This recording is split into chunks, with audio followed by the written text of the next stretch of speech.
नमस्कार दोस्तों, स्वागत है आपका हमारे YouTube चैनल त्रिभा क्लासेस में। मैं आकाश। आज हम आपके लिए लेकर आए हैं जो आज ही यूपी पीसीएस का जो सी सेट का पेपर हुआ था। इससे पहले जो जीएस फर्स्ट का पेपर हुआ था, मैं उसका पूरा सॉल्यूशन दे चुका हूं। अगर अभी तक आपने वो सॉल्यूशन नहीं देखा तो उस चैनल पर जाकर आप उस सॉल्यूशन को देख सकते हैं और डिस्क्रिप्शन बॉक्स में उसकी लिंक दी गई है और उसको भी देख सकते हैं। पूरा मतलब पूरा सॉल्यूशन दे दिया था पहले पेपर का। तो अब इसके बाद में सी सेट का जो दूसरा पेपर होता है, जीएस का सेकेंड पेपर होता है, उसका सॉल्यूशन देने जा रहा हूँ। सबसे पहले मैं हिंदी का सॉल्यूशन दूंगा। हिंदी में जो पहला क्वेश्चन दिया गया है, जिजीविसा का अर्थ होता है, तो इसका जो राइट आंसर होगा वो होगा जीने की इच्छा। ऑप्शन ए, जीने की इच्छा। जिजीविसा का अर्थ होता है जीने की इच्छा, ना कि जीतने की इच्छा। जीतने की इच्छा ये बिल्कुल गलत है, तो इसका जो राइट आंसर है वो होगा ऑप्शन ए, जीने की इच्छा। इसके बाद में अगले क्वेश्चन की ओर बढ़ते हैं। उसने नहाकर भोजन किया, वाक्य में नहाकर किस क्रिया का उदाहरण है? ऑप्शन दिए गए हैं, प्रेरणार्थक, प्रेरणार्थक, द्विकर्मक, संयुक्त, संयुक्त और पूर्वकालिक। तो ये जिस भी एक सब्सक्राइबर ने मेरे पेपर भेजा है, उसने कहा है कि इसका सॉल्यूशन दे दो, तो उसने शायद टिक लगाया है द्विकर्मक, लेकिन ये गलत है। ये द्विकर्मक नहीं होगा। इसका जो राइट आंसर होगा वो होगा ऑप्शन डी, पूर्वकालिक। पूर्वकालिक इसका राइट आंसर है। इसके बाद में तीसरा जो क्वेश्चन है, हो सकता है वह आया हो, वाक्य है। अब इसमें आपको बताना है कि हो सकता है वह वाक्य है, वो कैसा वाक्य है? अनिश्चित वर्तमान है, या संदिग्ध वर्तमान है, या संभाव्य वर्तमान है, या अपूर्ण वर्तमान है? तो जो इसका राइट आंसर होगा वो होगा ऑप्शन सी, संभाव्य वर्तमान। इसके बाद में अगले क्वेश्चन की ओर आगे बढ़ते हैं। निम्नलिखित में से तत्सम तद्भव का शुद्ध युग्म है?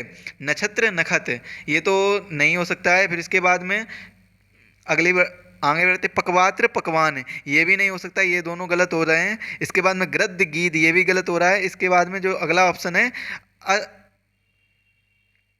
अवश्याय और ओस, तो ये राइट आंसर है आपका। अवश्याय और ओस ये राइट आंसर है, डी ऑप्शन। तो यही बचा है, क्योंकि ये तीनों गलत हो गए हैं, तो जो डी ऑप्शन बचा है, अवश्याय और ओस, यही हमारा राइट आंसर है। इसके बाद में अगले क्वेश्चन की ओर आगे बढ़ते हैं। इसमें क्या दिया गया कि प्रश्न 5 से 9 तक, अभी ये गद्यांश पढ़ना है आपको। गद्यांश आप पढ़ लीजिएगा, इसमें बताइएगा कि कौन कौन से जो आप पढ़ के देख लीजिएगा। फिर इसके बाद में 5वें क्वेश्चन की डायरेक्ट पढ़ते हैं। गद्यांश आपने पढ़ा होगा तो आपको पता होगा। तो इसके बाद में जो हमारा 5वां क्वेश्चन है, आत्म संयम का तात्पर्य है, तो इसका बिल्कुल राइट आंसर लगाया है जिसका भी ये पेपर है, डी ऑप्शन सही है। इंद्रियों के विषय के प्रति आकर्षक और संयमन, ये इसका राइट आंसर है। इसके बाद में अगले क्वेश्चन की ओर आगे बढ़ते हैं।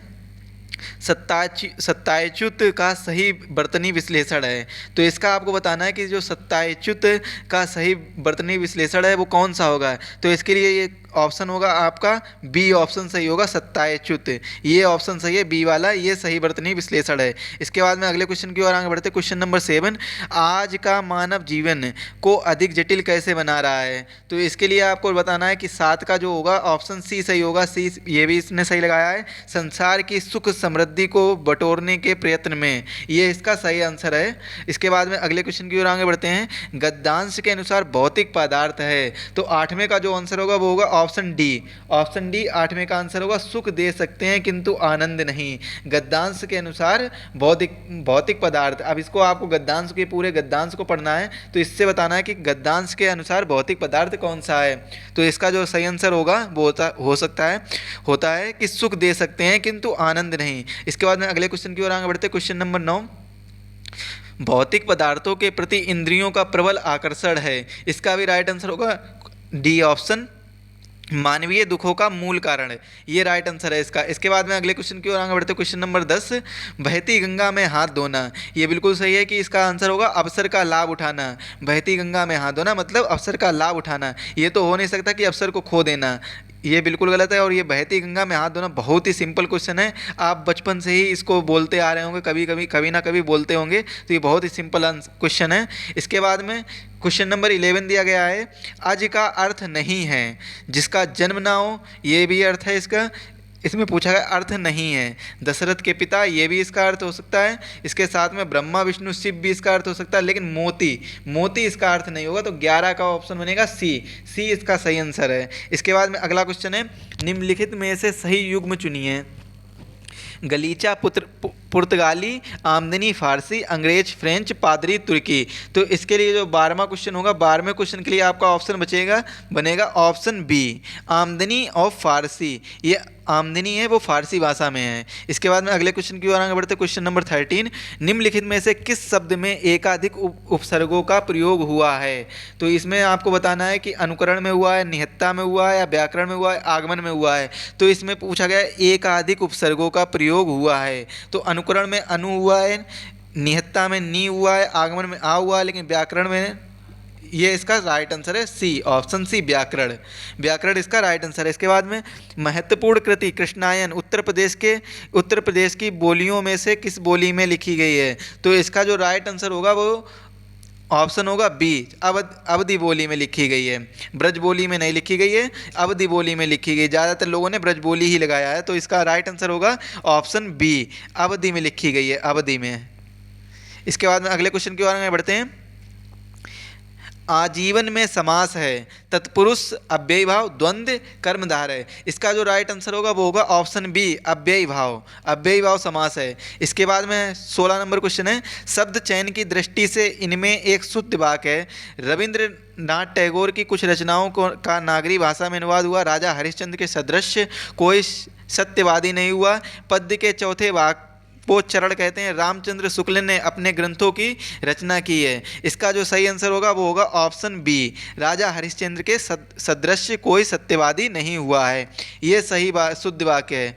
इसके बाद में अगले क्वेश्चन की ओर आगे बढ़ते, क्वेश्चन नंबर 17, उत्कर्ष का विलोम है। इसका राइट आंसर होगा ऑप्शन सी, अपकर्ष। उत्कर्ष का विलोम होता है अपकर्ष, उत्कर्ष के साथ हमेशा अप आता है, अपकर्ष न, ये उपकर्ष नहीं होगा, उत्सर्ग नहीं होगा, निष्कर्ष नहीं होगा, उत्कर्ष का होगा अपकर्ष, ऑप्शन सी ऑप्शन इसका सही आंसर है 17 का। इसके बाद में अगले क्वेश्चन की ओर आगे बढ़ते हैं। हमारा अगला क्वेश्चन है, सारणी 1 से सारणी 2 तक सही मिलान कीजिए और कूट का विकल्प कीजिए। तो इसका डायरेक्ट आंसर बता रहे हैं आपको। इसका जो आंसर होगा 18 है, 18 का आंसर होगा ऑप्शन डी, 3 4 2 1, 3 4 2 1 इसका सही आंसर होगा। अल्प विराम, इसके बाद में ये आएगा कोष्टक, ये कोष्टक होते हैं। इसके बाद में ये संक्षेप सूचक है और ये योजक है। अगले क्वेश्चन की ओर हम बढ़ते हैं। निम्नलिखित में से शुद्ध वर्तनी वाला शब्द है? कवयित्री, घनिष्ठ, चिन्ह, ईर्षा। ईर्षा, अब देखें इसको हम क्या करते हैं, सबसे पहले ऐसे क्वेश्चन कोई भी आए तो उनको हमको ऑप्शन में काटना होगा।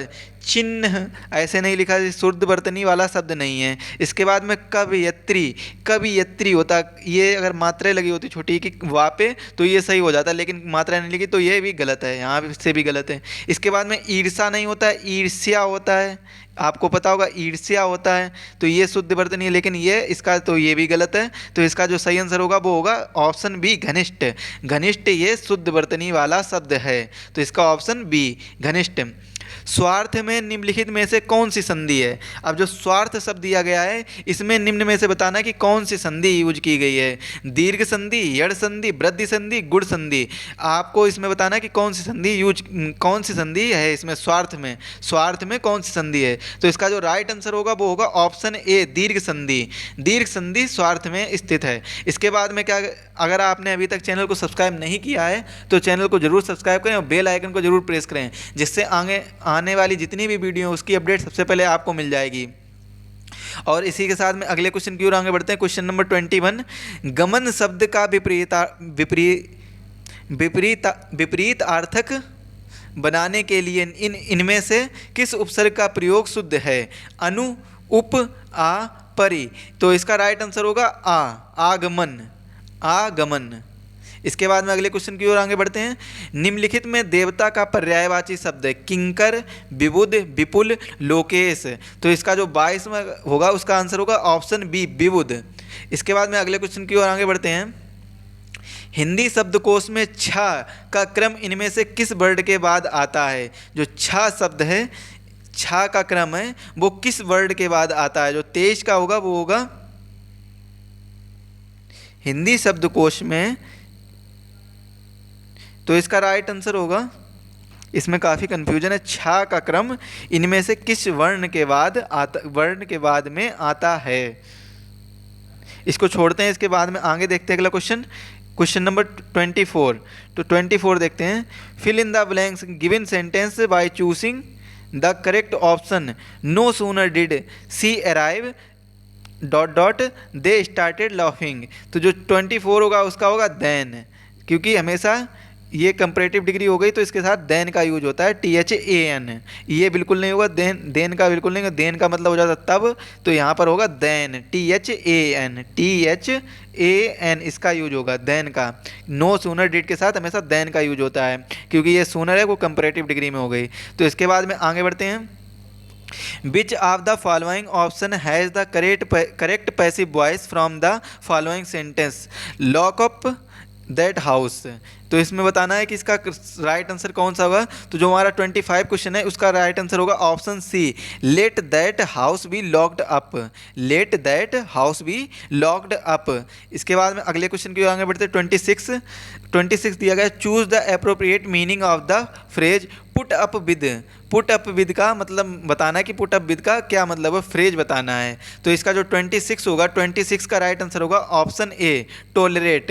टोलरेट इसका सही आंसर होगा। इसके बाद में अगला क्वेश्चन है 27, which of these words is wrongly spelled. तो इसका जो रॉन्गली स्पेल्ड है, अब जैसे एम्बिशन ये सही स्पेलिंग है, कलेक्शन की भी सही स्पेलिंग है और इंस्टीट्यूशन की भी सही स्पेलिंग है, लेकिन ये ट्रांसमिशन ये गलत स्पेलिंग है। ट्रांसमिशन की क्या होती है, TRANSMISSION।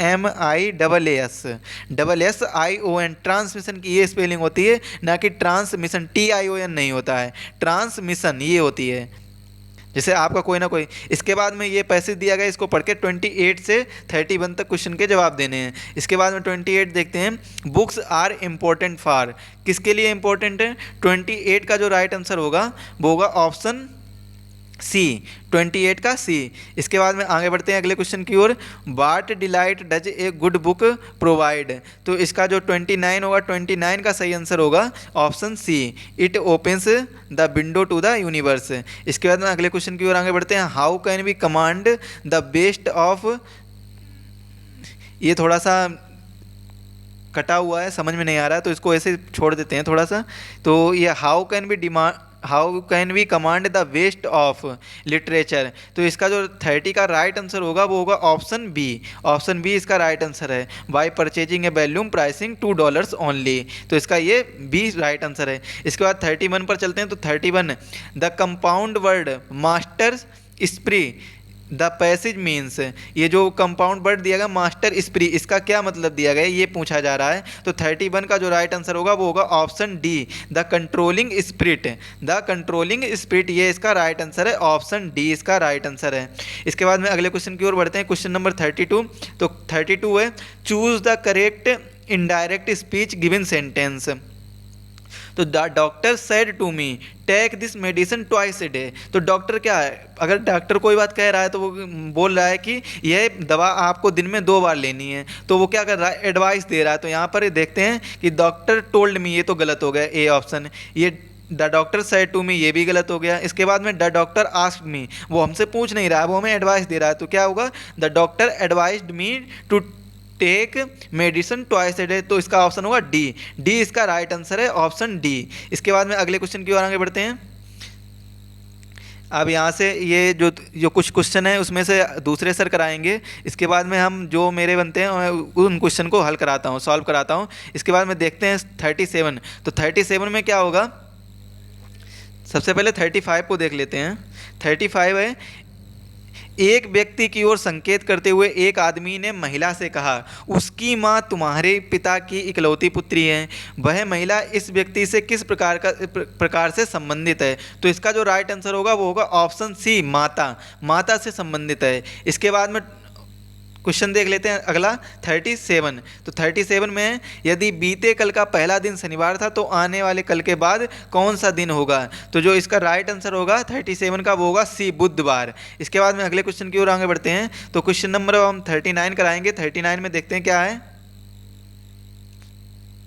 जब किसी बहुपद px को x-1 और x-2 से विभाजित किया जाता है तो शेषफल क्रमशः 5 एवं 7 बचता है। क्या शेषफल बचेगा px को x-1 x-2 से विभाजित किया जाए तो इसमें क्या शेषफल बचेगा? तो जो 39 का ऑप्शन होगा वो होगा ऑप्शन डी 2x + 3। ये इसका राइट आंसर है ऑप्शन डी। इसके बाद में अगले क्वेश्चन की ओर आगे बढ़ते हैं। क्वेश्चन नंबर 43 देखते हैं। तो 43 में क्या दिया गया है? प्रेक्षणों के समूह x1, x2, xn का 50 से लिए गए विचलनों का योग 10 है और 46 से लिए गए विचलनों का योग 70 है, तब प्रेक्षणों की संख्या क्या होगी? तो 43 का जो ऑप्शन होगा वो होगा ऑप्शन सी 20 इसका आंसर होगा। सी ऑप्शन इसका राइट आंसर होगा। इसके बाद में अगले क्वेश्चन की ओर आगे बढ़ते हैं। अगला क्वेश्चन हम 47 देखेंगे। तो 47 में है ए, बी और सी किसी कार्य को क्रमशः 20, 30, 60 दिनों में कर सकते हैं।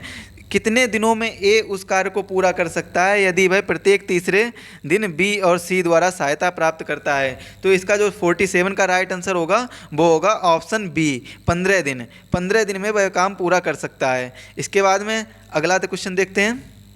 अब क्वेश्चन नंबर हम 49 देखेंगे।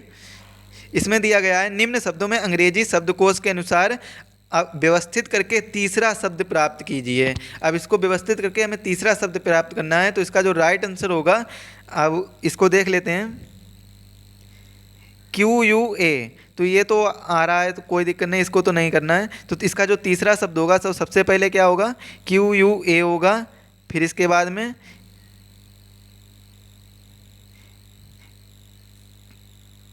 फिर दोबारा से यही होगा QU क्वार्टर। ये दो दूसरे नंबर। अब हमें तीसरे नंबर का देखना, तो ये होगा ऑप्शन बी इसका राइट आंसर है QUEASY। क्योंकि डबल ई क्वीन इसलिए नहीं होगा क्योंकि इसमें डबल ई दे दी गई है और शब्दकोश के अनुसार लगाना है तो ई से पहले ए आता है, तो हमारा बी ऑप्शन सही है इसका। इसके बाद में अगले क्वेश्चन की ओर आगे बढ़ते हैं। क्वेश्चन नंबर अब 52 को देखते हैं। 52 में क्या है? यदि प्लस का अर्थ मल्टीप्लाई है, यदि एडिशन का अर्थ मल्टीप्लाई है तो माइनस का अर्थ प्लस है, और जो मल्टीप्लाई का अर्थ है वो दिया गया है, इसमें क्लियर नहीं दिख रहा है, डिवाइड दिया गया है, और डिवाइड का अर्थ माइनस हो तो निम्नलिखित समीकरणों में कौन सा सही है? तो इसमें आपको बताना है। तो इसका जो 52 का होगा वो ऑप्शन ए होगा, ये बिल्कुल सही है। इसके बाद में अगला क्वेश्चन देखते हैं 53 में क्या दिया गया? फिश CLPK FISH और CLPK और नोज। तो यहाँ पर क्वेश्चन मार्क की जगह पे कौन सा होगा? तो 53 में होगा। आप जब देखिए फिश को क्या किया, इसके साथ कनेक्टिविटी दी गई है और इसके बाद साथ में क्या कि नोज को बताना है। तो नोज के लिए इसका राइट आंसर होगा 53 का जो होगा वो होगा ऑप्शन डी KRPH इसका राइट आंसर होगा। इसके बाद में अगला क्वेश्चन देखते हैं।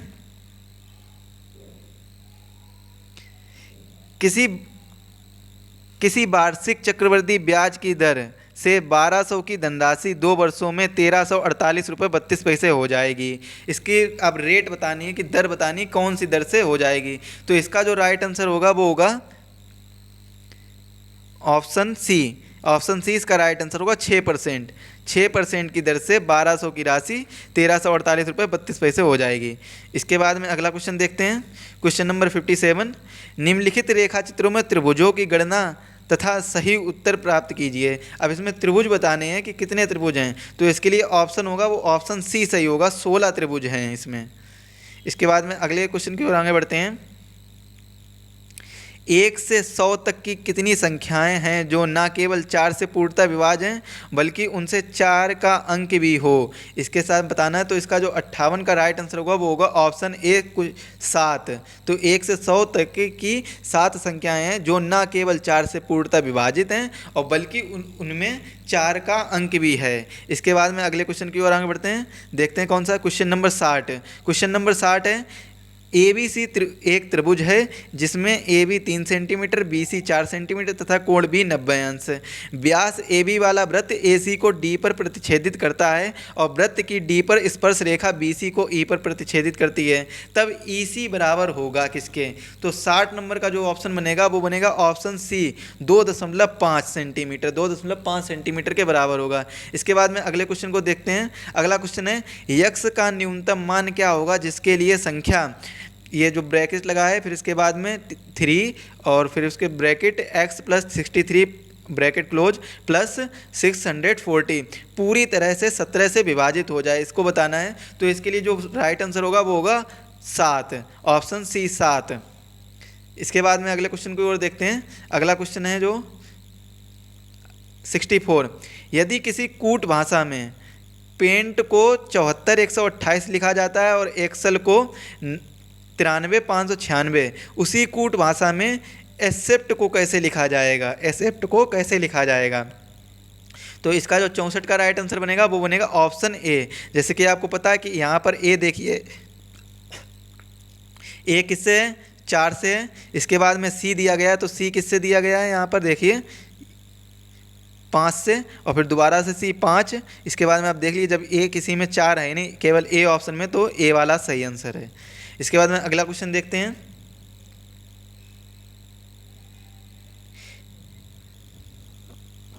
निम्नलिखित में से कौन सा एक पराभाषा लैंग्वेज में सम्मिलित नहीं है? तो इसका जो राइट आंसर होगा वो होगा ऑप्शन बी, मौखिक अंतःक्रिया। ये पराभाषा मतलब परा लैंग्वेज में सम्मिलित नहीं है। इसके बाद में अगला क्वेश्चन देखते हैं। प्रश्न चिन्ह के स्थान पर निम्नलिखित में से कौन सा कैरेक्टर मैट्रिक्स को पूरा करता है? प्रश्न चिन्ह के स्थान पर यहाँ पर आपको ये जगह पे बताना है कि यहाँ पर कौन से डिजिट भरे जाएंगे। इसके जो 67 है उसका राइट आंसर होगा ऑप्शन बी, इसका यहाँ पर 10C भरा जाएगा। इसके बाद में अगले क्वेश्चन की ओर आगे देख लेते हैं। अगला क्वेश्चन है, किसी घन के सभी फलकों को इस प्रकार से पेंट करने के लिए किन्हीं 2 संलग्न फलकों के रंग समान ना हो, कम से कम 3 रंगों की आवश्यकता है। तो जो 68 का है इसका राइट आंसर होगा ऑप्शन सी, 3 इसका राइट आंसर है। इसके बाद में अगला क्वेश्चन देख लेते हैं। अगला क्वेश्चन है, निम्नलिखित में से कौन सी श्रेणी संख्या नहीं है? कौन सी श्रेणी की संख्या नहीं है? श्रेणी की संख्या नहीं है। तो यहाँ पर देखिए 1 दिया गया है, 1 का घन 1 होता है। इसके बाद में 2 का घन 8 होता है, 3 का 27, 4 का 64, 5 का 125। अब इसके बाद में देखिए ये 512 होता है, 1000 भी होता है और 729 भी होता है, लेकिन ये 256 किसी का घन नहीं होता, तो ये संख्या नहीं है। तो इसके लिए जो राइट ऑप्शन बनेगा वो बनेगा ऑप्शन ए, 256। ए ऑप्शन इसका राइट आंसर है, 256 श्रेणी की संख्या नहीं है। ये आज का राइट आंसर है। इसके बाद में अगले क्वेश्चन की ओर आगे देख लेते हैं। निम्नांकित को सही अनुक्रम में व्यवस्थित कीजिए। छाती, ललाट, पेट, कान, पैर, ठोड़ी। तो इसमें आपको सही क्रम बताना है कि आपकी बॉडी में सबसे पहले क्या आता है। तो 71 वाला जो ऑप्शन होगा वो होगा ऑप्शन बी। ऑप्शन बी इसका सही आंसर है। तो इसमें सबसे पहले आपका ललाट मतलब सर आता है। इसके बाद में 4 नंबर पर कान आते हैं, फिर इसके बाद में 6 नंबर पर ठोड़ी आती है आपकी, फिर इसके बाद में आपकी छाती आती है, और फिर इसके बाद में आपका आता है पेट, फिर सबसे लास्ट में आते हैं आपके पैर। तो आपका जो ऑप्शन बी ऑप्शन सही है, 71 का B option is the right answer. आगे बढ़ते हैं, अगला क्वेश्चन देखते हैं।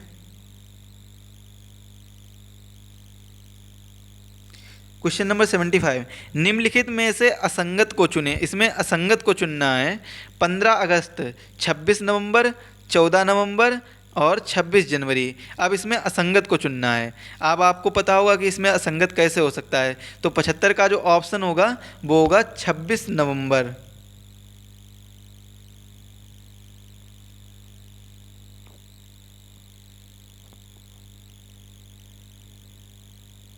इसमें थोड़ा सा कन्फ्यूजन है, इसका शायद 26 नवंबर नहीं होगा, और हो भी सकता है, लेकिन कन्फ्यूजन है इसमें। इसको बाद में दूसरे सर देखेंगे।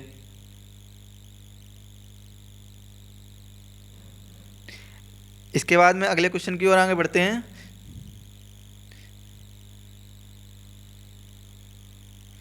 सूर्योदय के बाद एक सुबह मोहन और सोहन एक लॉन में दूसरे की ओर पीठ करके खड़े हैं। मोहन की छाया उसके ठीक बाईं ओर पड़ रही है। सोहन का मुंह किस दिशा में है? पूर्व, पश्चिम, उत्तर, दक्षिण। तो जो 79 का ऑप्शन होगा वो होगा ऑप्शन डी, दक्षिण। इसके बाद में अगले क्वेश्चन की ओर आगे बढ़ते हैं। क्वेश्चन नंबर 83 को देखेंगे। प्रोफेशनल शब्द के अक्षरों में से निम्नलिखित में से कौन सा एक शब्द नहीं बनाया जा सकता है? इसमें जो एक शब्द नहीं बनाया जा सकता है वो लिखना है आपको कि कौन सा शब्द नहीं बनाया जा सकता है। तो इसमें आपको सीधा सीधा पता चल रहा होगा कि प्रोफेशनल में कहीं भी एम नहीं आता है, बाकी सभी आते हैं। तो एम किस में है? सी में है। तो इसका राइट आंसर होगा सी। सी इज़ द राइट आंसर। इसके बाद में अगले क्वेश्चन की ओर देखते हैं। अगला क्वेश्चन जो देखेंगे हम 88 को देखते हैं। किस विकल्प का अनुसरण किया जाता है? कथन: कुछ फल फूल हैं, कोई फूल नाव नहीं, सभी नाव नदी हैं। इसका जो निष्कर्ष निकल रहा है, कुछ फल नदी हैं, कुछ नदियाँ नाव हैं, कुछ नदियाँ फल हैं, कुछ फूल फल हैं। तो इसका जो कूट होगा वो आपको बताना है।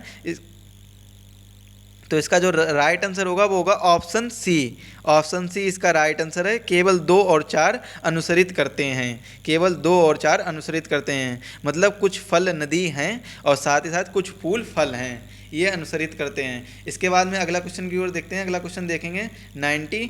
टैलेंट को कूट भाषा में जेपरिक्स हो तो आप सर्च को कैसे लिखेंगे? इसका जो राइट आंसर होगा 90 का वो होगा ऑप्शन डी, वेवगल। वेवगल ये सही आंसर होगा।